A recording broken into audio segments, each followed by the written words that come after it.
This is the book of Isaiah chapter 39, and the point is verse 9, beginning at verse 9, and it reads, "Rise up, ye women that are at ease, hear my voice, ye careless daughters, give ear unto my speech." I want to give all praises, all honor, and all glory to call Loyam La Yahweh, by Hashem Yahushai, by Hashem Chakados Rakatham. Double honors to the apostles and to the elders, the great millstone who do rule well. Peace and salutations to the Akim across the four corners of the earth, pushing his truth with faith and with sincerity, as well as risking their lives and their freedom to do so, now more so than ever. Shalom to the Akwat and the Akim out there listening and learning. Lord willingly, this is edifying. Shalom to the Israelite foreigners scattered abroad in the land of the other nations, appearing like the other nations with whom subscribe to this truth. To you I say shalom. This is the brother Yahweh Sop out of the GMS Cleveland Church, a fellow servant, coming at you with another lesson through the Spirit and through the power of Yahweh Shem Yahushai, who you people ignorant call Jesus Christ, or God and Jesus Christ. And basically, this is a quick testimony through the Spirit. I was going to do another lesson today, and sometimes the Lord hits you with inspiration for lessons. And I was on a rapid, and basically I saw this mother get on the rapid, and she looking like she just catching holy hell. You know, she got her two children, and you know she pulling like a wagon. And you know, to be honest, just being, not being like carnal or vain, but you know, look like she's taking a beating. The kids looking kind of dirty and bummy, and right now people, you know, catching hell. So you know, that's the first thing I noticed. But then basically she went to go get off the daughter's in the wagon. The son is on the seat of the rapid, so like the bus seat, and she, I guess, had her first opportunity to eat, so she eating some chips, and the son falls asleep. So we probably roll like 2 stops before she's already ready to get up. But in the midst of getting up, she trying to still eat, pull the wagon, yada yada yada, and basically she tried to pull the wagon and couldn't get the wagon through the aisle. So she got frustrated and started bugging out. You know what I mean?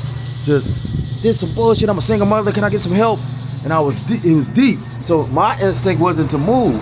Only thing that made me move is because it was a so-called white man who you would call an Edomite. That's their biblical nationality. He moved first. You get what I'm saying? So that's what made me move.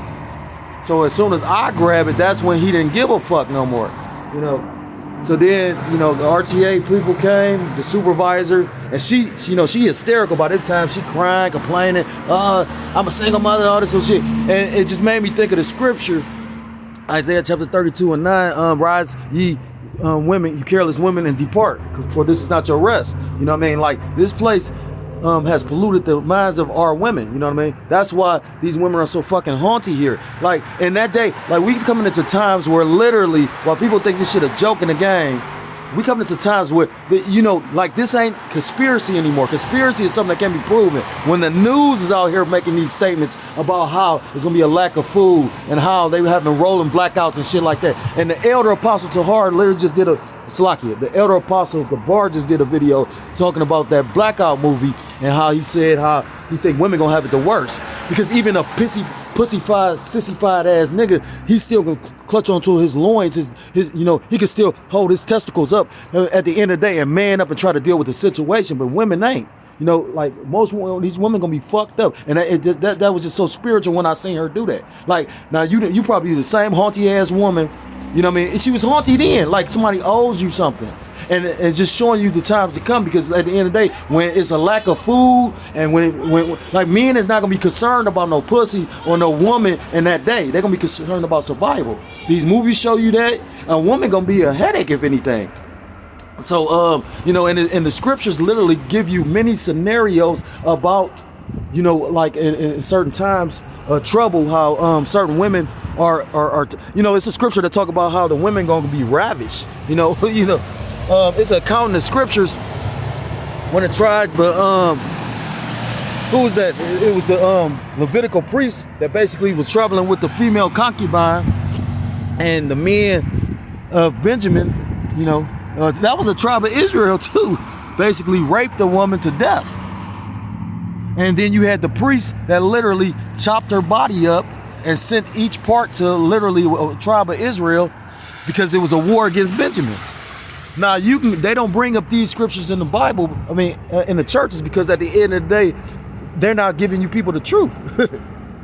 So when, like I said again, why would you be looking for danger if you're not being told there's any danger approaching?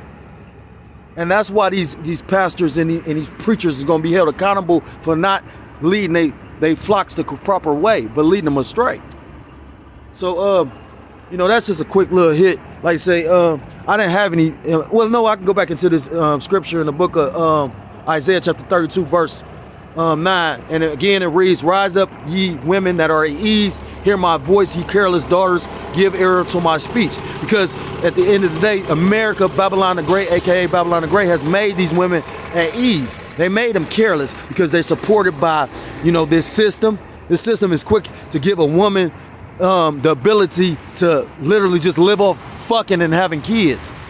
Or you got these simp ass niggas that literally will take care of a woman while she going ahead and laying up and fucking 4 and 5 different men. I mean, I literally just watched 2.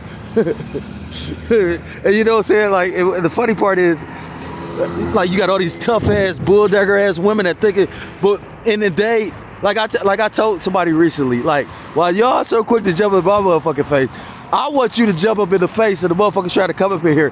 I'm gonna go ahead and promote you that day. Go on, jump up in that nigga face. Give me an opportunity to get my children and me up off this bitch for real. You know what I'm saying?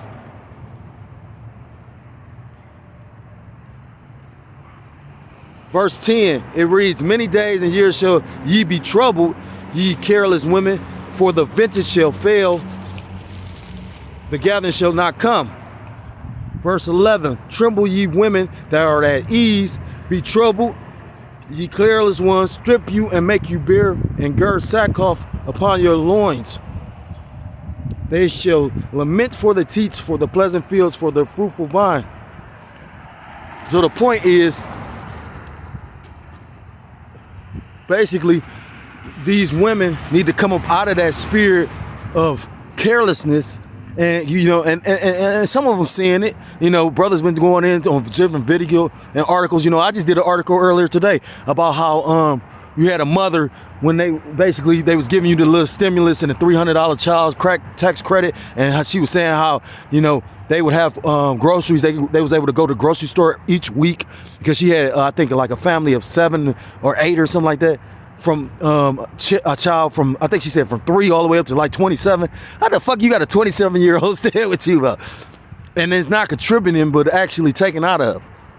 My dad used to say certain things. He was like, he came from such a big family. He said he left out the household and went and did some of the things he did because he didn't want to be an extra burden on his mother.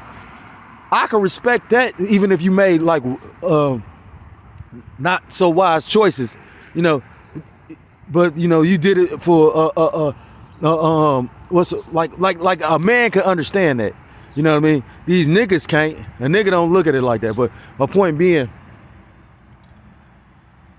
like they was talking about how she was having her. Basically, it was more like enjoyable back then. But now, because of this inflation, literally they're struggling. Like she's saying, she has to. That same mother, I forgot what her name was.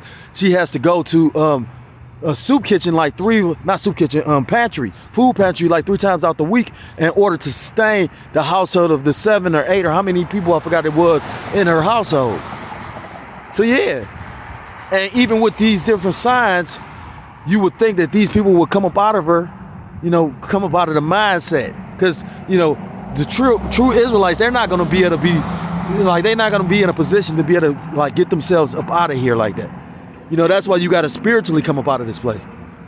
Well, I ain't gonna drag this on, man. At the end of the day, it made me think of that scripture, and it also made me, like when I visually saw it, it made me think of that scripture, and it made me think of the video the elder apostle Gabar had did, because I seen him make the video, but I didn't get a chance to watch it. So I watched it, and literally he was talking about that movie, because like I said, at the end of the day, you're gonna have men that tells you that men gonna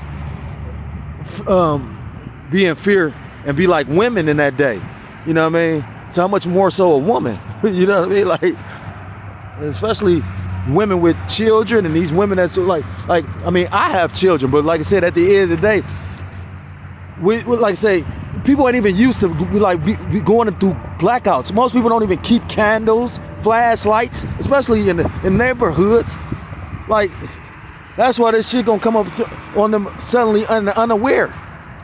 You know, and then like the elder mentioned if he wanted to the different news outlets showing all these major publications talking about all these major publications talking about how it's gonna be a summer of rolling blackouts. So this thing is close. And like I said again, I just took it like that was very spiritual. That lady just, cause she freaked the fuck out. You know, at a time like that when people gonna be looking to other people as victims, to looking to victimize other people, you freaking out, bugging out like that is not gonna be wise. Especially when it's more than just yourself you gotta look after. You know, at that time when nobody has electricity, but your lights in your house is the only one on, you don't think your house is gonna be set as a target? If the Lord ain't with you, it will be, you know what I mean? So, if you're a so-called Black, Hispanic, Native American, Seminole Indian, West Indian, or Haitian, I implore you to come back to the law, statutes, commandments of Yahweh Ba'Shem Yahushua. You know, why the doors of mercy are still open. And if you do not, you shall or you will be destroyed. And with that, I want to give all praises, all honor, and all glory to call Loyam, La Yahweh Ba'Shem Yahushua, Ba'Shem Rachak. That's the spirit, because that's 444. That's mercy. Peace and salutations to Akim across four corners of the earth, pushing the truth with faith and with sincerity, as well as risking their lives and their freedom to do so, now more so than ever. Shalom to the Akwat and the Akim out there listening and learning. Lord willingly, this is edifying. Shalom to the Israelite foreigners scattered abroad in the land of other nations, appearing like the other nations, but subscribing to this truth. To you, I say shalom. Until next time I'm able to come with another lesson, I want to say shalom, shalom, and wathlab abor, shalom.